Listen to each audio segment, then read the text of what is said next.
Astaghfirullah. Bismillahirrahmanirrahim.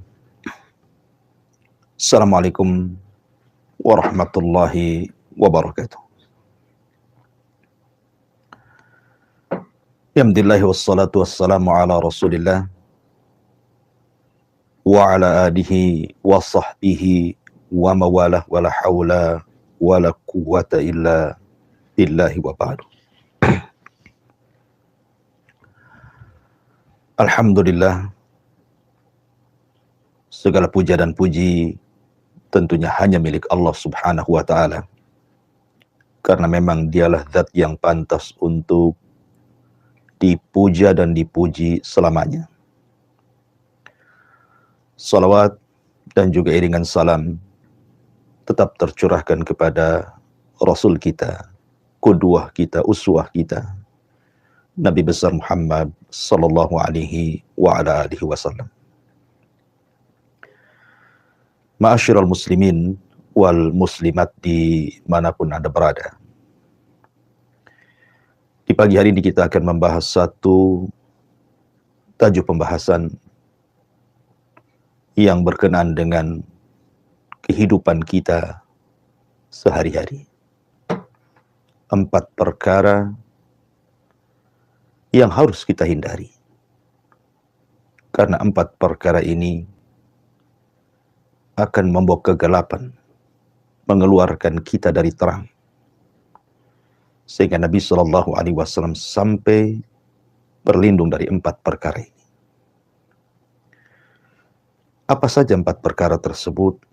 Nanti kita jelaskan. Ma'asyiral muslimin yang dimuliakan Allah Subhanahu wa ta'ala. Di dalam sebuah hadis, Nabi SAW mengatakan, ala wa inna fil jasadi mudghah. Idza salahat salahal jasadu kullu.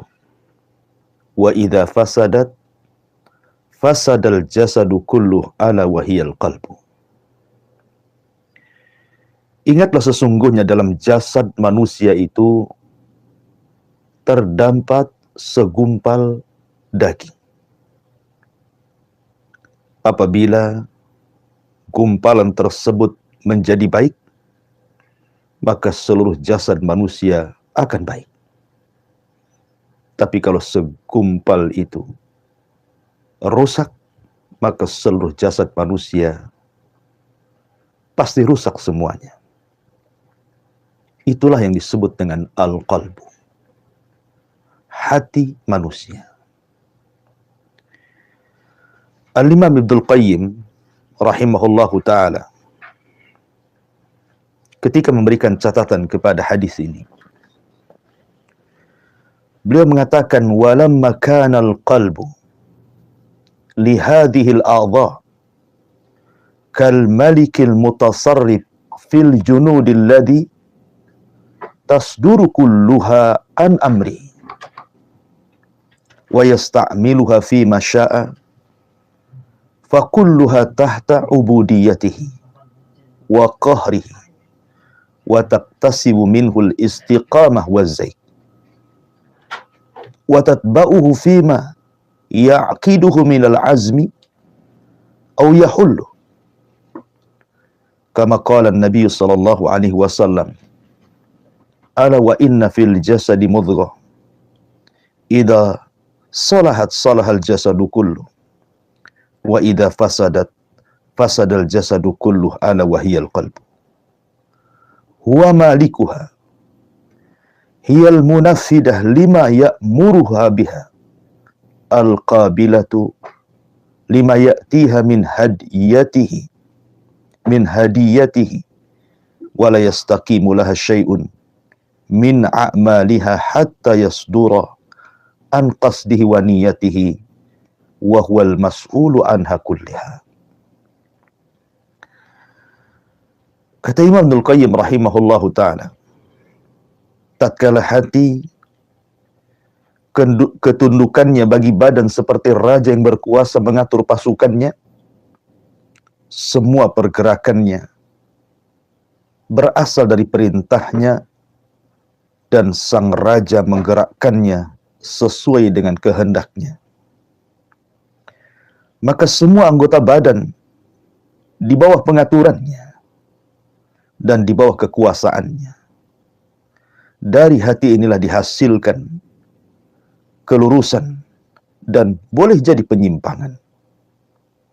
Karena badan mengikuti tekad kuat hati atau mengikuti sesuatu yang tidak dikehendaki oleh hati. Sehingga Nabi SAW bersabda, ingatlah sesungguhnya dalam jasad terdapat segumpal daging. Apabila segumpal daging itu baik, maka baik semuanya. Apabila rusak, maka rusak semuanya. Perhatikanlah bahwa segumpal daging itu adalah hati. Hati adalah raja dari seluruh anggota badan. Dan badan itu taat terhadap perintah hati. Siap menerima petunjuk hati. Tidaklah lurus sebuah amalan sehingga amalan tersebut berasal dari tujuan dan juga niat hati, dan hati bertanggung jawab atas seluruh amal badannya. Ucapan yang indah dari Al-Imam Ibnul Qayyim rahimahullahu ta'ala, bahwa yang menentukan ketenangan badan manusia, bahwa yang tidak menjadikan terombang-ambingnya kehidupan manusia, bahwa kehidupan manusia akan terarah, itu ditentukan dengan hatinya. Apabila hatinya terang, maka perjalanannya pun terarah. Apabila hatinya gelap, maka hidupnya pun terombang-ambing tanpa arah tujuan. Begitulah posisi hati dalam badan, kata Imam Ibnul Qayyim rahimahullahu ta'ala. Ma'asyiral muslimin yang dimuliakan Allah subhanahu wa ta'ala, jangan lagi cerita di dunia orang yang hatinya gelap. Dia tidak bisa berjalan walaupun dunia seterik dengan terangnya matahari. Di akhirat pun sama. Allah subhanahu wa ta'ala sampai mengatakan, yauma la yanfa'u malun wala banun illa man atallaha biqalbin salim. Pada hari di mana seluruh keturunan dan semua harta benda yang pernah dimilikinya tidak ada manfaat, tidak memberikan petunjuk, tidak mengarah kepada jalan Allah subhanahu wa ta'ala, kecuali orang-orang yang membawa hati yang selamat. Ya, karena hati yang selamat adalah hati yang membawa sebuah cahaya yang mampu melangkahkan kaki kita menghadap Allah subhanahu wa ta'ala. Di dalam sebuah ayat dalam surah Al-Baqarah ayat 267, Allah subhanahu wa ta'ala mengatakan, Allahu waliyul ladzina amanu yukhrijuhum minadh dhulumati ilan nur walladzina kafaru awliya'uhumut taghut yukhrijunahum minan nuri iladh dhulumat ulaika ashabun nar hum fiha khalidun. Allah adalah pelindung, raja, tempat kembali bagi siapa orang-orang yang beriman. Karena Allah lah yang akan mengeluarkan mereka orang-orang yang beriman dari kegelapan menuju cahaya yang sangat terang benderang. Kegelapan apa? Semua kegelapan. Allah akan mengeluarkan dari orang-orang yang beriman menuju cahaya. Kegelapan kekufuran akan diarahkan kepada cahaya iman. Kegelapan kejahilan akan diarahkan kepada cahaya ilmu. Kehidupan yang terombang-ambing tanpa arah akan diberikan cahaya hidayah. Karena Allah yang akan membimbingnya, Allah yang akan menjaganya, Allah yang akan menolongnya, Allah yang akan mengarahkannya. Tetapi orang-orang yang ingkar, orang-orang kafir, orang-orang yang sedikit kepercayaannya kepada Allah, bahkan tidak ada kepercayaan kepada Allah subhanahu wa ta'ala, maka pelindung-pelindung mereka, penjaga-penjaga mereka, Pembisik-pembisik mereka adalah syaitan yang mengeluarkan mereka dari cahaya menuju kegelapan. Cahaya iman digelapkan dengan kekafiran. Cahaya ilmu digelapkan dengan kejahilan. Cahaya hidayah digelapkan dengan kesesatan. Maka merekalah para penghuni neraka dan merekalah akan dikekalkan di dalamnya. Ma'asyiral muslimin yang dimuliakan Allah Subhanahu wa taala, sebuah ketetapan yang tidak bisa diingkari siapapun karena ini adalah takdir Allah Subhanahu wa taala. Di dunia ini tidak ada yang tetap kecuali berubah. Karena berubah adalah ketetapan dari Allah Subhanahu wa taala. Semua makhluk Allah Subhanahu wa taala di dunia tidak ada yang kekal. Teriknya matahari, kalaupun muncul dari pagi sampai sore, setelah itu kembali gelap. Cahaya bulan yang sangat indah di malam hari terputus sampai di waktu fajar, sehingga pagi dan matahari menyingsing. Hujan terasa lama dan lebat, toh juga ada akhirnya. Panas yang terik yang luar biasa membakar badan-badan kita pun ada waktunya. Ada siang dan juga ada malam. Begitulah alam semesta. Tidak ada yang tetap. Begitu juga dengan kehidupan manusia. Tidak akan ada yang tetap. Sampai-sampai Allah Subhanahu wa taala berfirman, "Wa tilkal ayyam nudawiluha bainan nas." Hari-hari dalam kehidupan manusia itu akan diputarkan Allah Subhanahu wa taala. Terkadang susah, terkadang senang. Terkadang menangis, terkadang tertawa.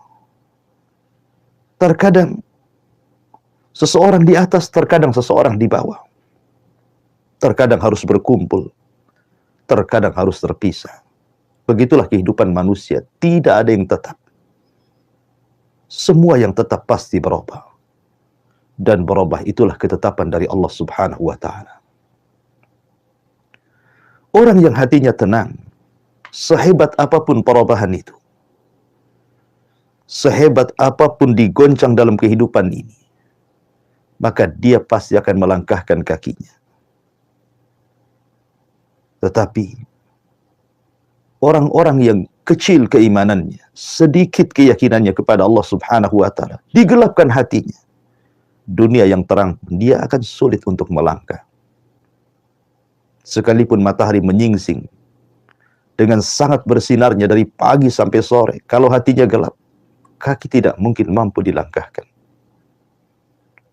Apalagi kalau seandainya kegelapan itu adalah kekufuran, kegelapan itu adalah kejahilan, kegelapan itu adalah kesesatan, maka orang akan diombang-ambingkan kehidupannya.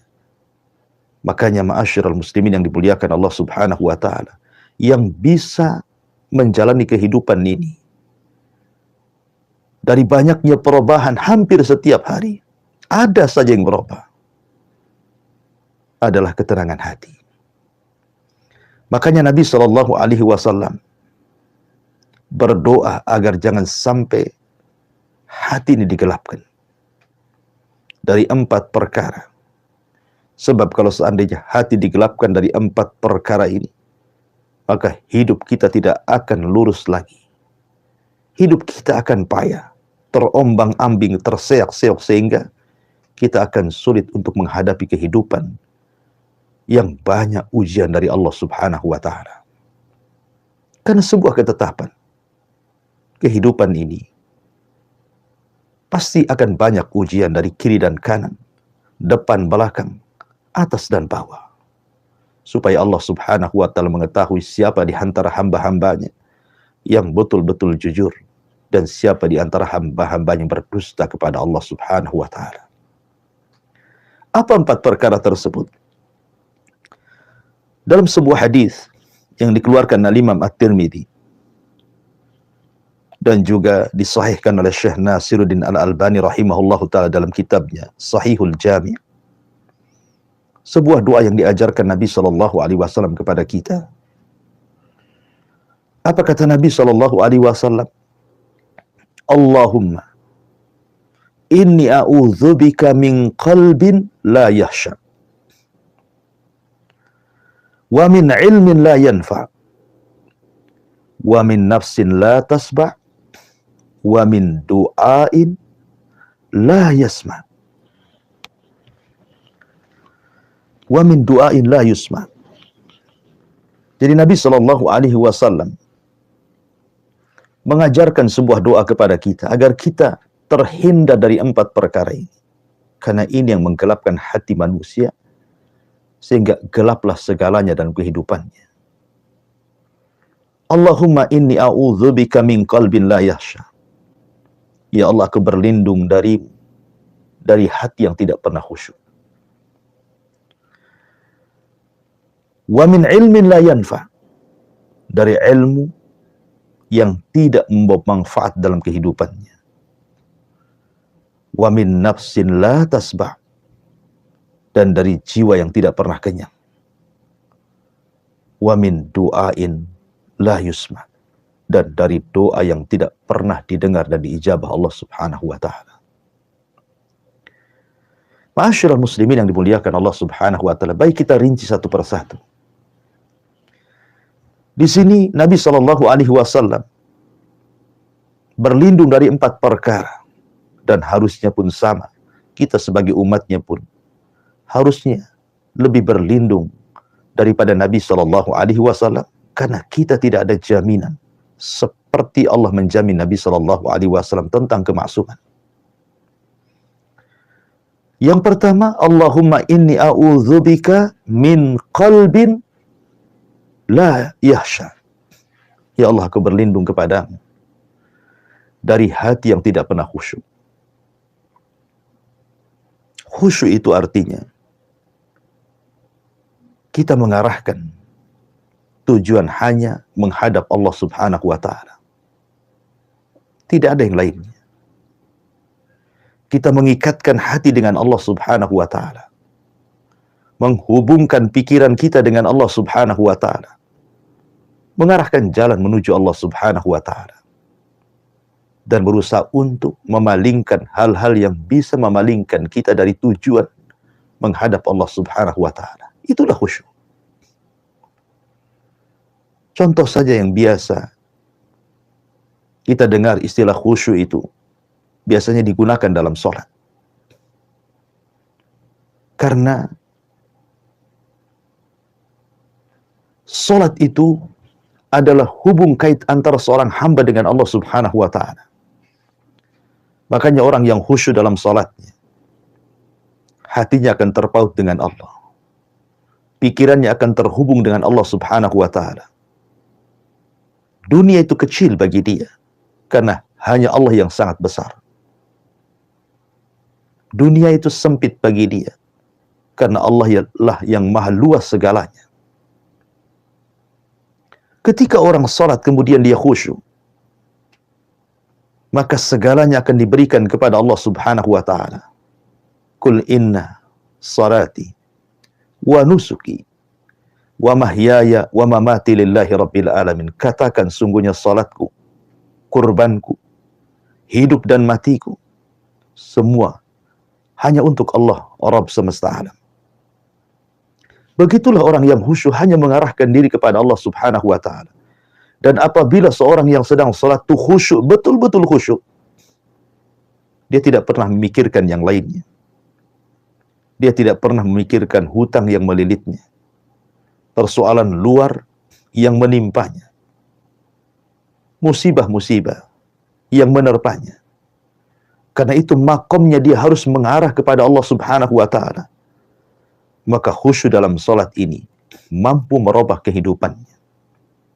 Bukan hanya pengaruh kepada salat itu sendiri, tetapi pengaruh khusyuk ini akan sampai kepada kehidupan di luar salat orang yang salat itu sendiri. Ma'asyiral muslimin yang dimuliakan Allah Subhanahu wa ta'ala. Orang yang salatnya baik, artinya hubungan dia dengan Allah Subhanahu wa ta'ala baik.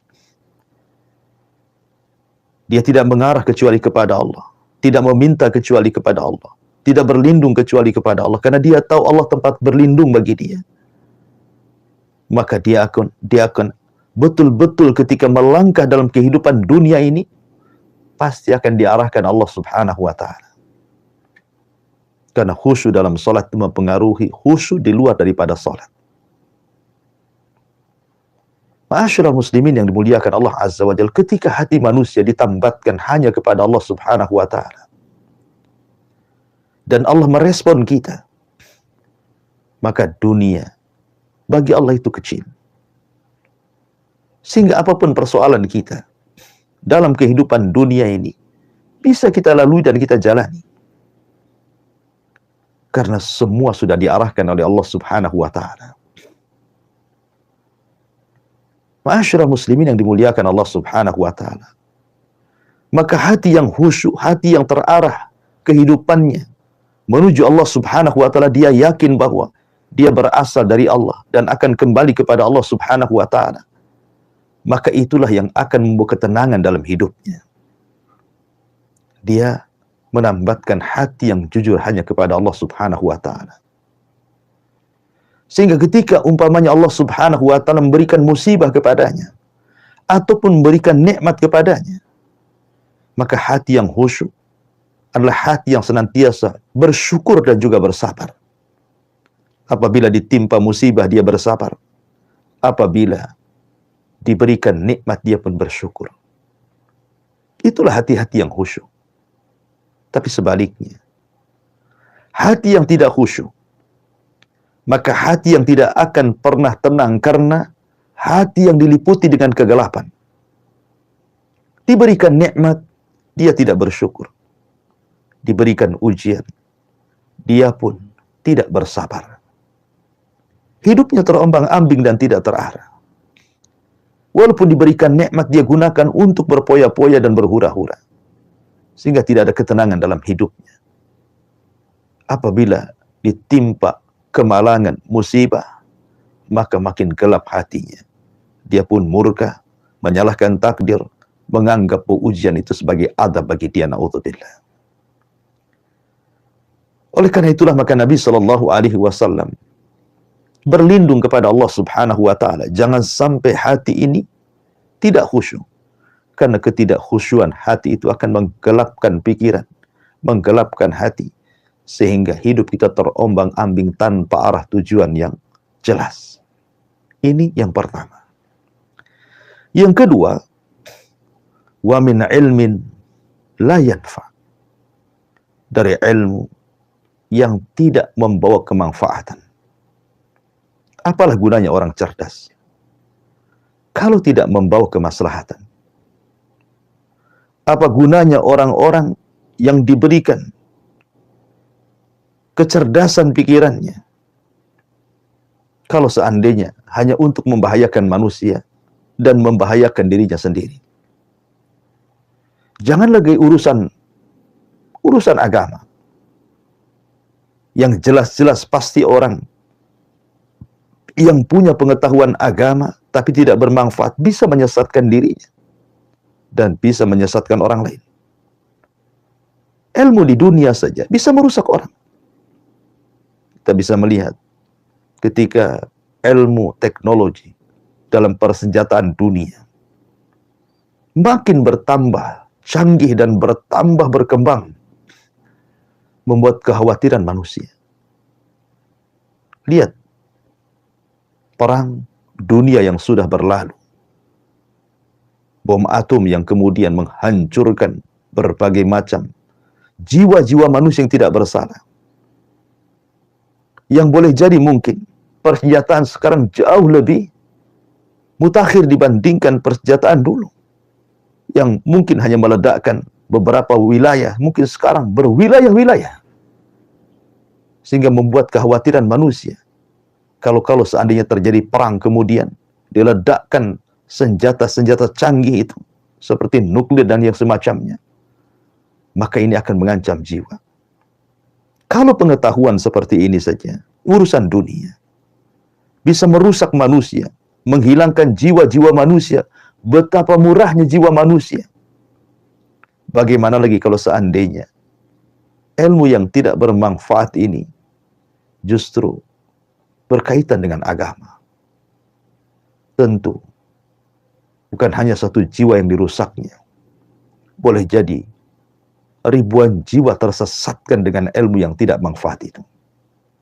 Bukan hanya sekedar tidak manfaat bagi dirinya, bahkan mencelakakan orang lain. Ma'asyiral muslimin yang dimuliakan Allah Subhanahu wa ta'ala, dan itu banyak kisah-kisah di dalam Al-Qur'anul Karim atau dalam hadis-hadis Nabi sallallahu alaihi wasallam. Sebut saja kisah Bal'am bin Ba'urah. Orang yang cerdas, alimnya Bani Israel, dicintai oleh Bani Israel, tapi pengetahuannya tidak manfaat ketika kemudian dunia menguasai dirinya. Dia pun mendoakan kecelakaan kepada Nabi Musa dan juga para pengikutnya yang beriman. Akhirnya kemudian menjadikan Nabi Musa dan orang-orang yang beriman diberikan oleh Allah Subhanahu wa ta'ala ujian karena satu orang yang tersesatkan sehingga dia tidak bisa keluar dari bumi perjanjian selama 40 tahun. Begitulah akibat ulah orang yang berilmu tapi tidak membawa kemanfaatan. Membawa musibah bukan hanya satu orang, satu negara dipersulit oleh dia. Ma'asyiral muslimin yang dimuliakan Allah Subhanahu wa ta'ala, maka kita berdoa kepada Allah Subhanahu wa ta'ala, jangan sampai kemudian Allah anugerahkan kecerdasan baik dunia ataupun akhirat, kemudian tidak membawa kemanfaatan dalam kehidupannya, justru membawa kegelapan bagi manusia. Kemudian yang ketiga, kata Nabi sallallahu alaihi wasallam, wa a'udzubika min nafsin la tasbah. Dan aku berlindung dari jiwa yang tidak pernah kenyang. Jiwa yang tidak pernah kenyang ini sangat bahaya sekali.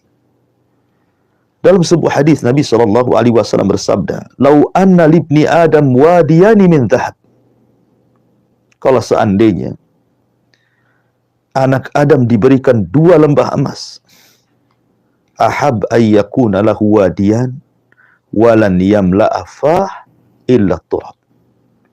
Pasti dia berkeinginan juga untuk mendapatkan 2 lembah yang lainnya, dan tidak ada yang menghentikannya kecuali tanah yang telah menguburkannya. Jiwa yang tidak pernah kenyang adalah jiwa yang dikuasai hawa nafsu. Itulah yang disebutkan dalam Al-Quran, wa innan nafsala ammaratun bisu. Sesungguhnya jiwa itu senantiasa memerintahkan kepada keburukan. Jiwa yang tenang adalah jiwa yang mengarahkan kepada kedamaian. Tapi jiwa yang tidak pernah kenyang akan mengarahkan kepada kegelapan, akan mengarahkan kepada kerusakan. Karena kita lihat,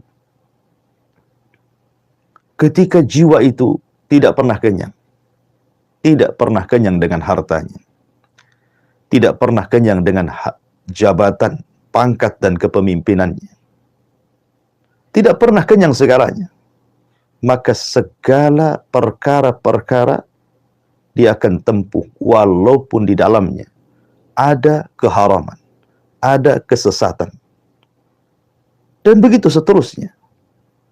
Dia tidak akan peduli. Sebagaimana hadis Nabi sallallahu alaihi wasallam, "Sayati alaikum zaman." Akan datang zamannya kepada kalian, kata Nabi sallallahu alaihi wasallam, "La yubalil mar'u bima akhadal man." Manusia tidak akan peduli dari mana harta dia ambil, dari mana harta dia raih. Amin halalin amin haramin, kata Rasul. Apakah dari yang haram ataukah yang halal? Karena tujuannya hanya semata-mata urusan dunia, hatinya dikuasai dengan hawa nafsu, tidak pernah kenyang, tidak pernah qanaah dengan pemberian dari Allah Subhanahu wa ta'ala. Dan ini membahayakan, karena dia akan menghalalkan segala cara, walaupun harus mendolimi orang, walaupun harus menyakiti orang, bahkan walaupun harus membunuh orang, demi tercapai cita-citanya bisa saja dia lakukan. Itulah hati-hati yang membawa kegelapan, hati yang tidak pernah kenyang dengan pemberian Allah Subhanahu wa ta'ala. Ma'asyiral muslimin yang dimuliakan Allah Subhanahu wa ta'ala, Ketika hati tidak pernah kenyang, maka segalanya halal bagi dia, walaupun itu haram. Dia akan menyikut ke kanan ke kiri.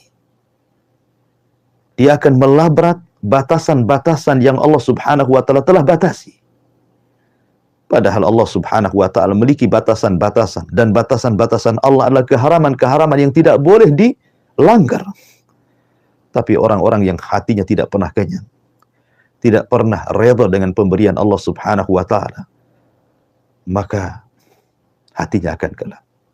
Betapa banyak orang-orang yang kemudian ditimpa musibah dan kemalangan, entah kesehatan, entah kekayaan, entah jabatan. Mungkin dia sakit, mungkin dia gulung tikar, boleh jadi dia dicopot dari jabatannya. Hati-hati yang tidak tenang, hati-hati yang tidak kenyang adalah hati-hati yang gelap dan tidak bisa menghadapi kenyataan. Apabila ditimpa sakit yang berkepanjangan, dia pun menyalahkan Allah Subhanahu wa Ta'ala, tidak redha, tasakhut. Lisannya akan mengeluarkan kata-kata yang tidak layak dikeluarkan. Terkadang mencaci maki Allah Subhanahu wa Ta'ala. Begitu juga yang usahanya gulung tikar. Begitu juga yang jabatannya dihentikan. Maka hati yang tidak pernah kenyang akan tertanam dendam dalam hatinya. Ma'asyiral muslimin yang dimuliakan Allah Subhanahu wa Ta'ala, sebaliknya, hati yang selalu kenyang dengan pemberian Allah Subhanahu wa Ta'ala, maka hati yang senantiasa bersyukur. Dia tidak pernah tasakhut, menolak takdir Allah Subhanahu wa Ta'ala. Ketika itu sebagai kaedah kehidupannya, maka dia akan berjalan dengan tenang. Kenapa? Karena di depannya terang benderang. Dia tahu bahwa ketika dia diberikan nikmat ataupun musibah dari Allah Subhanahu wa Ta'ala, itu demi kemaslahatan dirinya. Makanya sering saya ulang-ulang pentingnya menanamkan zuhud dalam hati. Seperti yang dikatakan oleh Al-Imam Hasan Al-Basri rahimahullahu ta'ala, letakkanlah kekayaan, jabatan, pangkat di tangan. Jangan sampai Anda letakkan dalam hati Anda. Sebab kalau seandainya kekayaan, pangkat, jabatan itu diletakkan dalam hati, ketika itu semua hilang dalam hati, sedih rasanya, susah rasanya, perih rasanya, sehingga dia akan terus berpikir dan berpikir, sehingga kehidupannya akan terombang-ambing dan tidak akan pernah kenyang, tidak akan pernah tenang, akan gundah gulana, hatinya akan rusak dan tidak membawa kesenangan dalam kehidupannya. Tapi kalau Anda letakkan itu semua di tangan, seandainya harta datang, cukuplah di tangan. Pergi pun harta, pergi pula dia dari tangan. Seandainya Anda mendapatkan pangkat jabatan atau kepemimpinan, itu pun hanya sebatas di tangan. Kalaupun seandainya Anda diberhentikan, itu pun berhenti dari tangan saja. Hati ini betul-betul diberikan kepada Allah Subhanahu wa Ta'ala. Redha, puas dengan apapun pemberian dari Allah Subhanahu wa Ta'ala, karena Allah Maha tahu kemaslahatan kita selaku hamba-hambanya. Terkadang ada orang-orang yang dimiskinkan oleh Allah, sebab kalau dia kaya dia kufur. Terkadang ada orang-orang yang diberikan kekayaan, sebab kalau dimiskinkan, terkadang dia makin kufur. Semua karena kemaslahatan. Dan bagi seorang mukmin, dua-duanya baik. Mau kaya, mau miskin, mau senang, mau susah, semua dua-duanya baik bagi seorang mukmin. Karena dengan senang dia bersyukur, dengan susah pula dia bisa bersabar. Itulah hati-hati yang senantiasa kenyang, tapi hati yang tidak kenyang, maka hidupnya akan terombang-ambing tanpa arah. Yang terang menjadi gelap bagi dia. Kemudian yang terakhir, dan ini yang bahaya, wa min du'ain la yusma, dan dari doa yang tidak pernah didengar, dikabulkan oleh Allah Azza wa Jalla. Terkadang manusia ini terlampau banyak minta, tapi kurang berterima kasih. Padahal dalam surah Al-Fatihah Allah mengatakan, iyyaka na'bud wa iyyaka nasta'in. Hanya kepadamu ya Rabb kami menyembah, dan hanya kepadamu ya Rabb kami isti'anah meminta pertolongan. Lihat bagaimana Allah Subhanahu wa ta'ala dahulukan syukur, baru kemudian meminta. Bersyukur dulu dengan beribadah. Perbaiki ibadah kita kepada Allah Subhanahu wa ta'ala, baru kita minta. Tapi manusia justru membalik. Harusnya iyyaka na'budu wa iyyaka nasta'in, dia balik iyyaka nasta'in wa iyyaka na'bud. Hanya kepadamu kami meminta pertolongan dan hanya kepadamu kami menyembah. Seolah-olah meminta, tapi dia lupa berterima kasih dengan ibadah. Pada Allah Subhanahu wa ta'ala mengingatkan, "Falyabudu rabb hadzal bait." Setelah Allah mengatakan, "At'amahum min ju'in wa amanahum min khauf." Allah yang memberikan rizki sehingga kita kenyang dengan rizki yang Allah anugerahkan kepada kita. Allah pula yang menganugerahkan ketenangan sehingga kita tidak merasakan ketakutan. Allah hanya minta satu saja sebagai syukur kalian. Sembahlah Rabb pemilik bait, maksudnya Ka'bah, Allah Subhanahu wa ta'ala.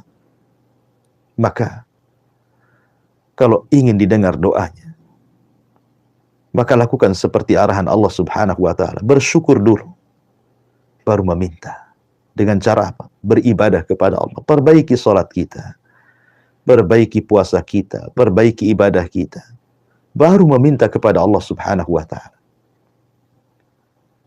Lalu kenapa ada orang-orang yang kemudian ketika berdoa tidak didengar oleh Allah Subhanahu wa ta'ala? Dalam sebuah hadis, Nabi SAW pernah menggambarkan seseorang yang mengangkat kedua tangannya ke langit dengan pakaian yang compang-camping, rambut pun tidak terawat, penuh dengan debu.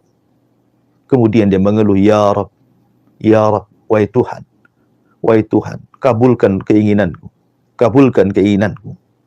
Tapi kemudian Nabi SAW mengatakan, mana mungkin orang itu dikabulkan doanya? Sekalipun tangan diangkat tinggi selangit pun, mana mungkin dikabulkan doanya? Kenapa alasannya? Wa mat'amuhu haramun, wa malbasuhu haramun, wa ghudiya bil haram, fa anna yustajabulah. Ketika makanan yang ia makan adalah makanan yang haram, ketika pakaian yang ia pakai beli dari hasil yang haram, bahkan badan dia dari kecil sampai besar dibesarkan dari benda-benda haram, bagaimana akan dikabulkan doanya? Ma'asyiral muslimin yang dimuliakan Allah Azza wa Jalla, orang yang tidak pernah dikabulkan doanya akan gelap kehidupannya. Karena dia meminta sesuatu tidak pernah diberikan. Jangankan lagi kita meminta kepada Allah Subhanahu wa ta'ala, zat pemilik kita semuanya, pemilik alam semesta. Terkadang seseorang, sesama manusia saja, ketika kemudian meminta dan tidak diberi, rasanya hati ini kecil hati. Rasanya hati ini terasa sempit. Melangkah pun sudah lunglai, karena keinginannya tidak dipenuhi. Apalagi Allah Subhanahu wa ta'ala. Bagaimana kalau seandainya Allah tahan rizki kepada kita? Bagaimana kalau Allah Subhanahu wa ta'ala tahan hidayah kepada kita? Tentu kegelapan yang hanya meliputi kehidupan kita. Makanya kenapa kita berlindung jangan sampai doa-doa kita tidak akan diterima. Karena itu yang menggelapkan kehidupan kita. Sehingga ketika kita meminta hidayah diberinya kesesatan. Ketika meminta ilmu diberikannya pula kejahilan. Ketika minta iman diberikannya pula kekufuran. Gelap hatinya. Tapi orang-orang yang senantiasa didengar doanya, mereka akan melangkahkan kaki dengan arahan yang jelas. Meminta iman, diberikan iman. Meminta ilmu, dianugerahkan ilmu. Meminta rizki, diberikan rizki. Gimana tidak tenang kehidupannya? Oleh karena itu, empat perkara ini sangat bahaya. Berlindunglah dari Allah Subhanahu wa ta'ala. Jangan sampai kita ini memiliki hati yang tidak pernah khusyuk, memiliki ilmu yang tidak pernah manfaat, memiliki jiwa yang tidak pernah kenyang, dan juga berdoa tapi tidak pernah didengarkan. Wallahu a'lam bishawab, mudah-mudahan ada manfaatnya. Saya kembalikan kepada moderator, falyatafaddal mashkura. Baik, Ustaz, jazakallahu khairan, barakallahu fikum. Terima kasih banyak Ustaz untuk penyampaian ilmu din al-Islam yang sangat berfaedah sekali bagi kita semua, sahabat pendengar Radio Alam Batam dan penyimak YouTube Alam TV. Alhamdulillah telah kita simak majelis taklim kita pagi hari ini dengan bimbingan oleh guru kita Ustaz Abu Humairah Hafizahullah Ta'ala. Kita akan bertanya jawab. Silakan sahabat pendengar HAM dimanapun Anda semua berada untuk ikut serta dengan kami kaum muslimin dan muslimat. Sahabat pendengar HAM dapat mengirimkan pertanyaan pada nomor 081 803 106 106 maupun pada nomor 0811 7006 106. Di pagi hari ini ada Bapak Wawan. Ustaz, ada Bapak Wawan di Batam Kota. Pertanyaan dari Bapak Wawan di Batam Kota, Ustaz, mengenai beramal dalam hal baca Al-Quran. Saya pribadi membaca Al-Quran itu menggunakan bacaan yang dalam bahasa Indonesia itu, karena untuk membaca dalam bahasa Arabnya saya agak sulit ya. Jadi untuk sedikit membantu saya membaca Al-Quran itu menggunakan tulisan bahasa Indonesianya. Bagaimana dengan yang demikian ini, Ustaz? Apakah boleh atau tidak? Lalu apakah ada pahala dalam kegiatan yang saya lakukan ini? Ya, alhamdulillah. Salatu wassalamu ala Rasulullah. Ada pertanyaan. Seorang bapak yang kurang lancar membaca Al-Quran, sehingga dia membaca Al-Quran dari tulisan Latinnya. Dan alhamdulillah, Allah mudahkan. Sekarang banyak terjemahan Al-Quran dari bahasa Arab ke bahasa Latin dan juga terjemahannya. Dan itu memudahkan kita untuk membaca Al-Quran. Tetapi nasihat saya, Bapak harus belajar membaca Al-Quran. Dan punya keinginan untuk belajar membaca Quran. Karena bagaimanapun Quran itu pedoman. Semakin indah dia membaca, semakin membawa ketenangan. Dan jangan pernah malu dengan usia. Karena Quran itu tidak pernah melihat usia. Saya teringat dahulu waktu masih belajar di Yaman. Ada seorang kakek, tidak bisa baca Quran. Tetapi keinginan kuat menghafal Qurannya luar biasa. Akhirnya dia membeli, kalau dulu itu semacam tip kaset, ya, karena belum ada MP3 apalagi, dan yang semacamnya zaman itu kan pakai kaset. Dia beli kaset 30 juz. Kemudian dia dengarkan setiap hari, setiap waktu. Setiap dia mendengar satu ayat, dia ulang-ulang sampai 100-200 kali. Setelah dia mungkin berpindah ke ayat berikut, berpindah kepada ayat berikut, bertahun-tahun. Akhirnya, Allah pun anugerahkan dia sanggup menghafal Quran padahal tidak bisa baca Quran. Bukankah tidak ada mustahil bagi Allah? Mungkin kita katakan, mustahil, dia tidak baca Quran pun tidak bisa. Apalagi pula hafal Quran. Tapi ada rupanya orang-orang yang hafal Quran, tapi tidak bisa baca Quran. Dengan cara apa? Mendengar. Ya. Walaupun ada orang-orang seperti ini, tentu tidak banyak. Hanya orang-orang yang Allah anugerahi nikmat saja. Bagaimanapun, kalau saya anjurkan, tetaplah belajar Quran. Panggil guru privat. Belajar dari Iqra dulu. Dengan pelan-pelan. Ya. Kemudian, terus beranjak. Insya Allah. Man yuridillahu khairan yufaqihu fiddin. Siapa yang dikehendaki atau menghendaki sebuah kebaikan, pasti Allah cerdaskan dia. Siapapun yang ingin mencari kebaikan, Allah berikan kecerdasan. Pertanyaannya, sekarang posisi Bapak ini tidak mungkin kurang lancar ya baca Qur'annya. Akhirnya terpaksa dia bawa bacaan Latinnya karena ingin membaca Quran. Keinginan Bapak baca Quran itu sudah dapat pahala insya Allah. Keinginan Bapak saja ingin membaca Quran, belum membaca Quran, itu sudah pahala. Apalagi kemudian Bapak baca Quran walaupun dengan Latinnya. Makanya ada hadis yang mengatakan walladzi yatata'u fihi lahu ajran. Orang yang tertatih-tatih membaca Quran, saking sulitnya, maka dapat 2 pahala. Pahala kesungguhannya dan pahala bacaannya. Teruslah, jangan kendor. Walaupun dari Latinnya, terus baca Quran. Tetapi sekali lagi, haruslah ada perbaikan setiap harinya. Karena bahasa Latin akan berbeda dengan bahasa Arab aslinya. Kalau Anda tahu huruf-huruf dalam bahasa Arab itu ada makharijul huruf. Ada tempat-tempat keluar huruf. Di situ ada kefasihan bahasa. Membedakan antara huruf sin dengan shin, ya, dod dengan dod, dan begitu seterusnya. Itu akan sulit kalau kita praktekkan dalam membaca Latinnya. Dan itu akan mudah kalau kita praktekkan membaca bahasa Arabnya. Makanya teruslah, jangan pernah kendor.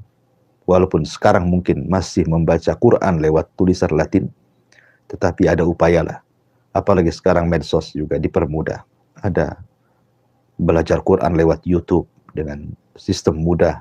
Tinggal klik saja, tiap hari belajar, insya Allah. Sekali lagi Rasul mengatakan, man yuridillahu khairan yufaqihu fiddin. Siapa yang menghendaki kehidupannya baik, pasti Allah cerdaskan dalam agamanya. Wallahu a'lam. Baik, jazakallahu khairan. Terima kasih Ustaz untuk pencerahannya, untuk menanggapi pertanyaan dari Bapak Wawan di Batam Kota. Insya Allah jadi ilmu yang berfaedah bagi kita semua. Selanjutnya ada pertanyaan dari Bapak Samsuri.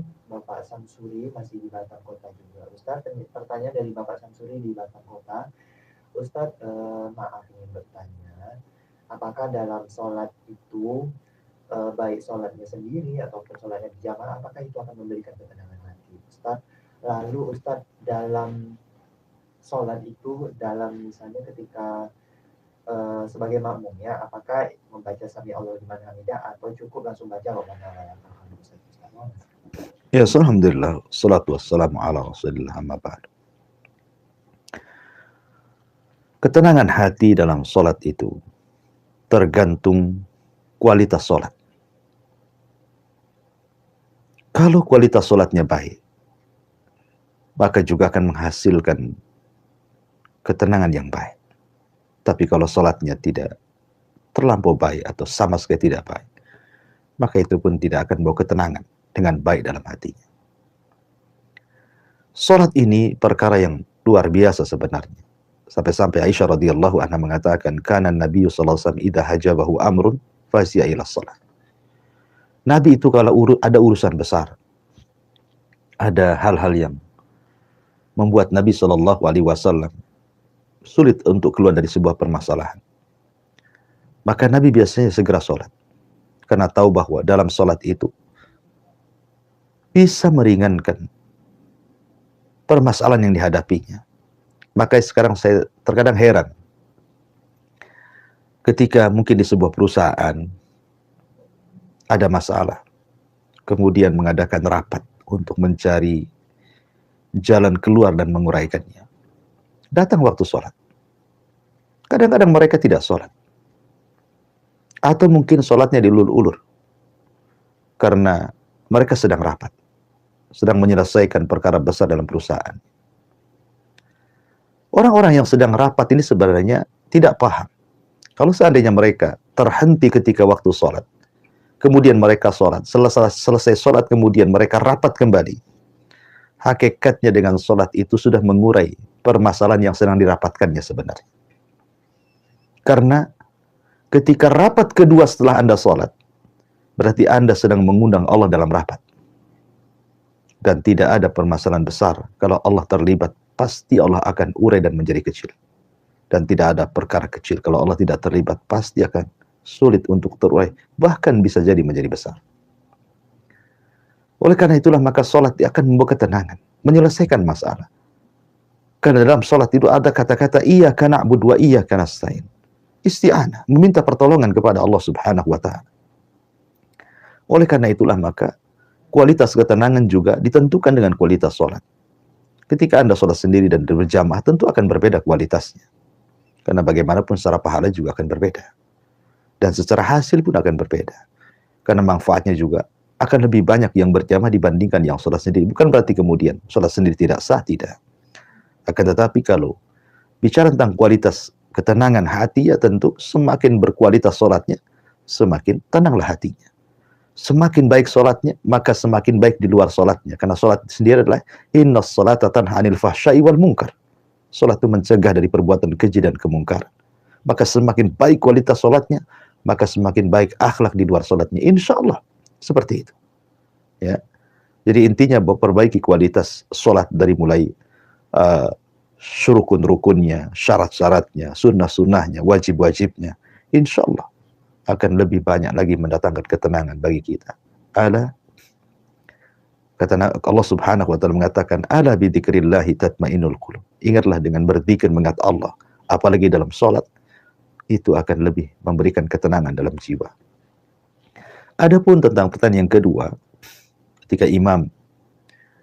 ketika Anda posisinya menjadi makmum, bukan menjadi imam, ketika imam membaca Sami Allahu liman hamidah, apakah Anda juga membaca Sami Allahu liman hamidah ataukah cukup membaca Rabbana walakal hamd? Ini masalah khilafiyah para ulama. Masalah khilaf para ulama. Ada yang membolehkan dua-duanya dibaca. Ada yang cukup membaca Rabbana walakal hamd. Terserah Anda mau memilih pendapat yang mana yang sesuai dengan ketenangan hati Anda, mana yang lebih kuat daripada dalil, maka ambillah pendapat itu. Karena bagaimanapun beribadah itu harus dengan keyakinan. Karena Allah itu kita sembah. Keberadaan Allah itu yakin dan kita sembah dengan keyakinan. Dan itu hanya bisa didatangkan dengan ilmu. Wallahu a'lam. Baik Ustaz, jazakallah khairan Ustaz untuk nasihatnya, untuk menjawab pertanyaan Bapak Samsuri di Batam Kota tadi. Insya Allah jadi ilmu yang berfaedah bagi kita semua. Ada pertanyaan hadir lagi Ustaz dari Bapak Ibu hamba Allah masih di Batam Kota juga. Pertanyaan dari beliau ini, Ustaz, andai kan kita mendapat nikmat dari Allah di setiap waktunya, apakah di setiap mendapat nikmat dari Allah itu boleh kita melakukan sujud syukur Ustaz? Lalu andaikan boleh, apakah harus menghadap kiblat, suci, dan ada syarat-syarat atau bacaan khususnya Ustaz? Bagaimana dengan demikian ini Ustaz? Ya, alhamdulillah. Salatu wassalamu ala rasulillah. Sujud itu ada beberapa sujud yang dianjurkan dalam Islam. Ada namanya sujud dalam sholat. Sujud dalam sholat juga namanya sujud sahwi. Ada sujud tilawah. Dan juga ada sujud syukur. Tentu akan berbeda. Sujud tilawah disebabkan karena dia membaca atau mendengar ayat sajidah dibacakan. Ada sekitar 14 atau 15 ayat dalam Al-Quran tentang sujud tilawah. Sujud sahwi apabila Anda lupa. Maka dalam sholat, baik sholat wajib atau sunnah, maka disyariatkan sujud sahwi.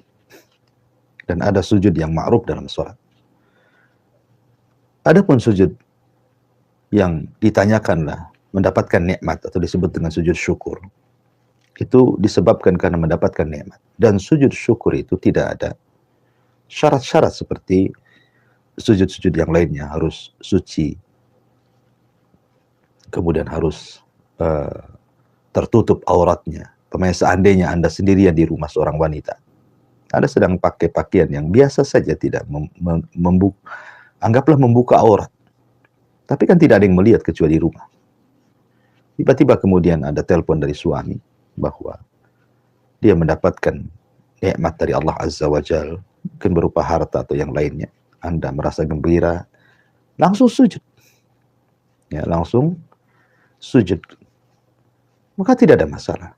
Jadi memang aturan sujud syukur itu tidak sebagaimana sujud yang lainnya. Ya, dan sujud saja. Apakah ada bacaan yang mungkin kembali kepada dalil umum tentang bacaan sujud, subhana rabbiyal a'la. Ya, itu dalil umum tentang bacaan sujud ya. Jadi dan yang penting adalah niatnya, bahwa niat Anda sujud itu karena bersyukur kepada Allah Subhanahu wa taala. Ya sebaiknya Anda menghadap kiblat ya kan. Karena sujud adalah diberikan kepada Allah. Ya menghadap kiblat. Tapi terkadang saking bahagianya seseorang kadang-kadang lupa arah, langsung sujud. Tidak masalah. Ainama tuwallu fathamma wajhullah. Kemanapun kau arahkan, disitulah ada wajah Allah Subhanahu wa taala. Wallahu a'lam. Jazakallahu khairan Ustaz untuk jawabannya untuk pertanyaan dari hamba Allah tadi. Satu pertanyaan terakhir Ustaz yang hadir di pagi hari ini dari Ibu Umi Abdillah di Batam Kota lagi. Ustaz mohon nasihatnya untuk istri yang memiliki suami yang kalau sedang di rumah atau lagi nggak kerja, kerjaannya itu hanya main HP dan tidur. Istri pun jadi jenuh dengan keadaan itu. Kalau dinasehatin, suami malah marah dan ujung-ujungnya malah selisih paham atau bertengkar. Mohon nasihat. Ya, alhamdulillah, salatu wassalamu ala rasulullah amma ba'du. Pertama, berdoa kepada Allah Subhanahu wa Ta'ala yang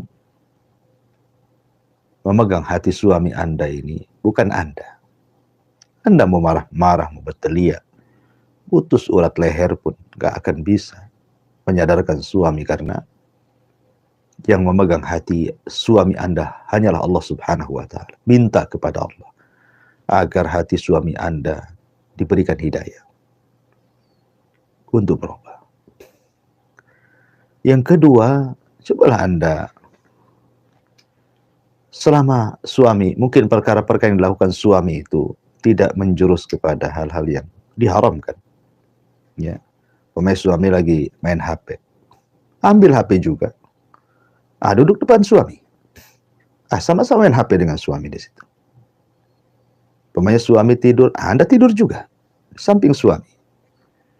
Buat apa yang dilakukan suami, kalau itu yang membuat dia suka, ya, jangan terlalu dipikirkan kalau itu tidak memudaratkan keluarga, dan itu bukan perkara haram. Ya, suami lagi main handphone, entah nengok kajian-kajian di YouTube atau apa gitu kan. Anda duduk di sebelah suami, main juga HP di situ. Dia tidur juga di samping dia. Kan dibuat senang saja rumah tangga itu. Ya, terkadang perkara kecil menjadi besar, bahkan menjadi percekcokan yang berakhir dengan perceraian. Ini waswas daripada syaitan. Ya tentu niat Anda ini kan baik, maunya merubah suami. Mungkin di waktu dia sedang libur kerja, maunya kan bersama-sama keluarga, senang-senang dengan keluarga dan begitu seterusnya. Tapi kenyataannya sudah hari kerja dia sibuk dengan kerja, tiba-tiba pulang ke rumah pula dia sibuk dengan HP dan tidurnya. Ya, ya tadilah berdoa kepada Allah. Kalaupun harus dinasihati, maka nasihati dengan cara baik. Tidak perlu ditegangkan seperti itu sampai Anda katakan tadi harus cekcokan. Itu kan bukan perkara-perkara yang menjadikan keretakan dalam sebuah keluarga sebenarnya. Ya, sekarang kembalilah ke manajemen Anda berkeluarga. Ikuti saja kesenangan suami, selama itu bukan hal-hal yang diharamkan. Kecuali kalau hal-hal yang diharamkan, maka harus ditegur dan nasihati dengan baik. Wallahu a'lam. Ya, segera cukup, saya kembalikan ke moderator.